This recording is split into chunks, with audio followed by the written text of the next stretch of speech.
Well, welcome to another episode of Real Shit Right Now. I'm Dirty Dan. I'm Venus. And we're having on the show today a guest. I'm Alex Polk. And we're here to interview him what it's like to be in the music industry. Whew. So, Alex, how did you get into rapping? So, I mean, let me just get prepared. I'm like, shit. Story time. We're here for a lesson. Yeah. Basically, I was just like 12, 13, just watching a lot of like, you know, popping rappers at the time. I'm like, damn, that's pretty cool shit type thing. But like, when I first started off, like middle school, it was just kind of like rapping, kind of like trying to be like the rapper guy. You know what I'm saying? There was no substance to it. But when I hit high school, that's when shit started to like get real.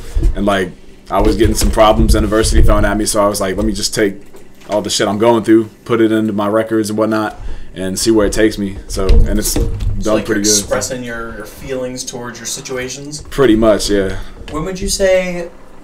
Do you remember like a specific moment when you decided I'm doing this now? Like you went from it's just fun to I'm trying to make a career. Yeah, it was the first time I went to an actual studio. I was like 17, and one of the dudes I had met when I had worked at Target, he was a rapper too, and he found out through like word of mouth around the stores, like, oh, you rap, let me take you to the studio with me type thing. And he was kind of like my big brother right now. So he took me to the studio, paid for my time, everything, and that's when I cut that We Just Kids record. And I was like, all right, I'm gonna start some shit with this song, one. Right? Yeah, at the moment, yeah. So, who did you have any like specific, I guess, inspirations? Who made you want to do this?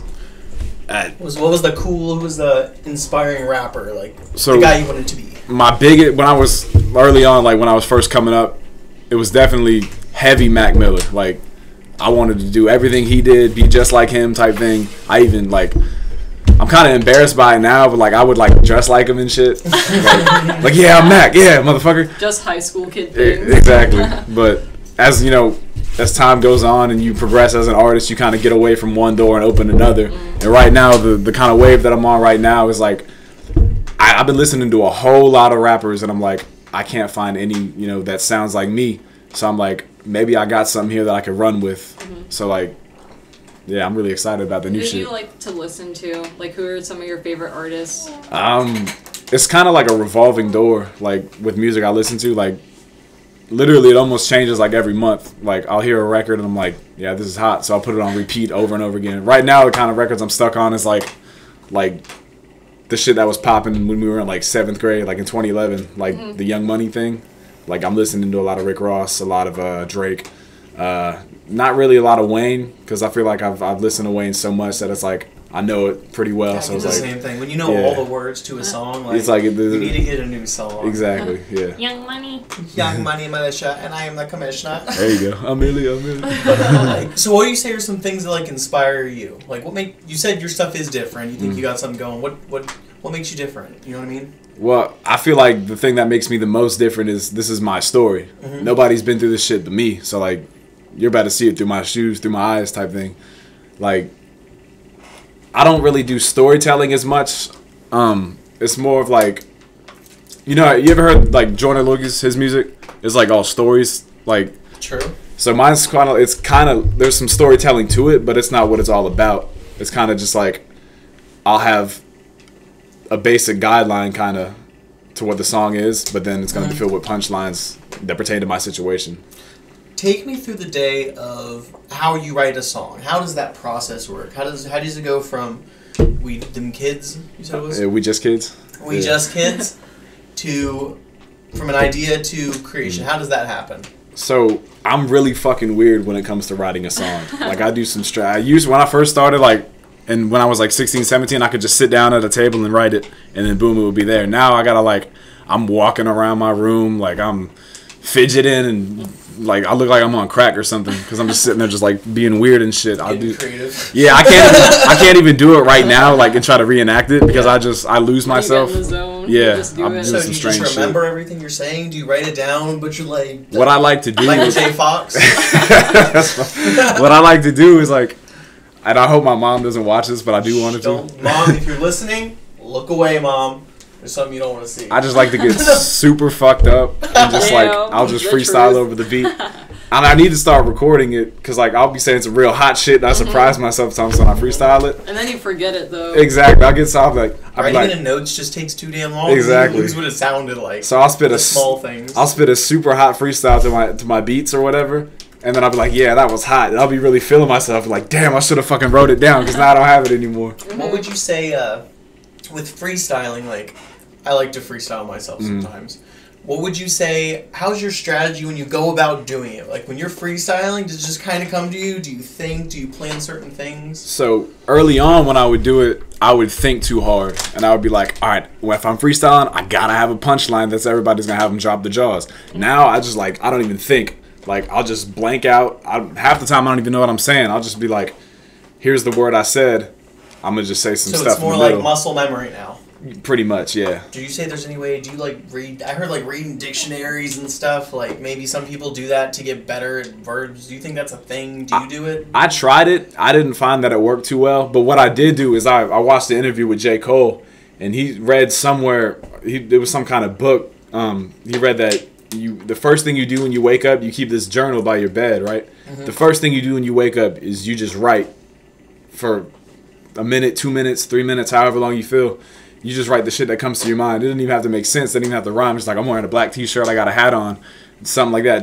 You just woke up. Why do you got a hat on?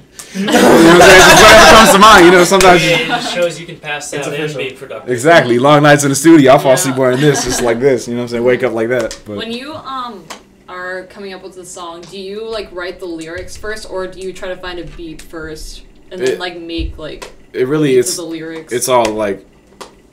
It's a little bit of everything, really. Like, sometimes I'll do it. Comes together. Yeah, sometimes I'll do a beat first. Sometimes I'll do it lyrics first. Sometimes I'll do it simultaneously, which is my favorite thing to do. When it just all comes together in one kind of session and it just fucking hits it right out the park. That makes me the happiest. So, your newest song, how did that happen? The Live It Up, the record. Your new song. That song was just like kind of like some ignorant shit that I felt like making. It's like. I wanted to show people, because when I made that song, I was in a real bad headspace about my music. I was like, all right, I got to make something people are going to love.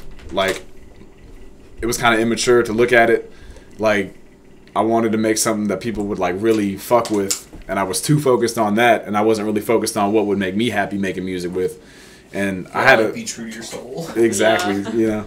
But when I was making that record, I was drinking a lot. I was smoking a lot. I was partying a lot, so I was like... What's your preferred method of smoking? See, I used to be a strong bowl guy, but now that I got a whole collection of bongs and zigzags laying everywhere, as long as I can get it in my body, I don't care. Let me get high, you know what I'm saying? Was gonna clean his room, but you know how that I was gonna clean my room. So where are you going? What would you say, like your future? Goal? What's the end goal? My end goal to become? The fucking, like, I want to be on that Jay-Z level, you know? That's why, I mean, I started this Rogue Records music group. So that's my Rock Nation, you know, so to speak. You want to talk a little more about Rogue Records? Yeah. About it. So how it came together, I was at my waiting tables job, because I've fucking worked at as many jobs as you can think of. I was on my little break, just chilling out. I was like, damn, I need a brand if I'm going to be successful. So I was like, how, like, I don't... came to you when you were waiting tables, you're just like, I'm going to make a clothing brand. Well, not necessarily a clothing brand. It's more of like my artist brand. So it kind of came together. I was like, I don't run with anybody. Like, I'm not out here trying to make friends with rap. You know what I mean? Like, so how would that define me? And I was like, well, I'm alone. So, I mean, I run by myself, like Rogue. Kind of, in a way. I remember he was like, I don't fuck with anybody. I'm always at my house. Like, I don't fuck with literally anyone. I'm alone at my house. I do have friends in rap. Don't get me wrong. Like, one of my favorite. I grew up like the early years of high school with him. He transferred to Battlefield. I was still at Stonewall. Y'all might have heard of him. He goes by Elon. His music name. But he's one of my biggest like local influence because. He'll drop a song, like, I could write a whole album, and I'll be like, this shit is fire. And then he'll come out with a song, and I'm like, back to the fucking lab I go, because I'm not topping that shit with this. Oh, man. So, I've never told him that, so I hope he sees this. Kind of like giving him props. Y'all need to better watch our video, and if you are on, you should subscribe. Don't be rude. Just the red button, click it. Click it, right. I think over... It's one of these. It'll be down here somewhere. So, do you have anything to tell the other rappers out there? Like other people trying to make it? Like, you got any advice for them? Some like advice to the younger crowd, like, don't listen to what I'm looking into the camera too. Mm-hmm. Yeah. Don't listen to what anybody has to fucking tell you about your music. That's your shit. Do you? Don't give a fuck. Yeah. Right now. Real shit right now, motherfucker. Don't, like, if you were to follow my footsteps, I would say don't, because when I put my music out for like the first time, I was like, all right, cool, and everybody kind of ran with it, and they were like, this is cool. But then I started to start to listen to them too much, and if they didn't like a song, I would like take it so far to heart that it would just like throw me in a funk, and I would be like off, just like, fuck rap, I don't want to do this anymore, type thing. So I kind of let that get the best of me for a while. It was like 2 years. I was stuck. I was making bad music. I wasn't really feeling it. I was so undermotivated. I wasn't in the studio. I wasn't, trying to put an effort into my music. I was just like, fuck it. I'm just going to put some dumb shit together and hope it sounds good. But now that I'm finally crawling out of that and making music that makes me happy, I don't give a fuck what anybody thinks. Like, I'm making this for me. If you happen to like it, that's cool. We can do that. If you don't, I'm not losing sleep over it, because at the end of the day, I'm making myself happy with it. So, That sounds good to me. Well, you're going to need to prepare for our rap battle we're going to be having soon, because I'm gonna come kick your ass. I'm going to have to let you go first. But that's been the interview with Alex Polk. I'm Dirty Dan. I'm Venus. And I'm still Alex Polk. Heavy of the game, I'm with Ali, and we steady making money. Riding in the all black Benz with the all black rims, and we looking at some tens through our all black lenses.